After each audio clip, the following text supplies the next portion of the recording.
अभी आप सुन रहे हैं धर्मेंद्र पप्पू निर्मलिया को। म्यूजिक बाय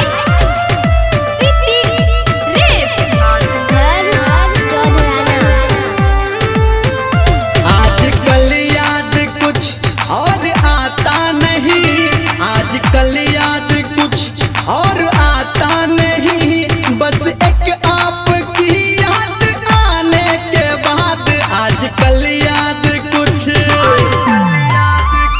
आजकल याद कुछ और आता नहीं, आजकल याद कुछ और आता नहीं, बस एक आपकी याद आने के बाद क्या करूं मैं सनम कुछ भाता नहीं, क्या करूं मैं सनम कुछ भाता नहीं, बस एक आपकी याद आने के बाद आजकल याद कुछ और आता नहीं, बस एक आपकी याद आने के बाद आजकल याद कुछ।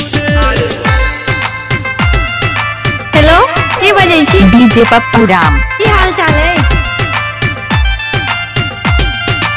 माँ Gayatri recording studio. DJ Pappu Ram Chaudharana. अपनी आँखों में मुझको बसा लीजिए, अपने दिल में मेरा घर बना दीजिए,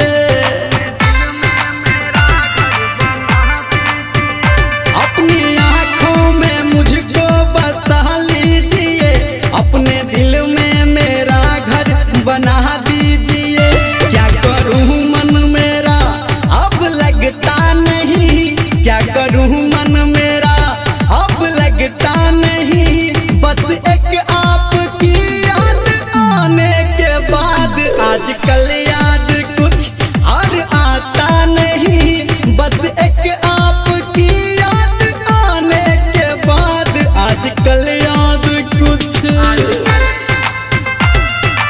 अभी आप सुन रहे हैं धर्मेंद्र क्या नाम है आपका? निर्मलिया को। डीजे पप्पू राम। नाम तो आपने सुना ही होगा।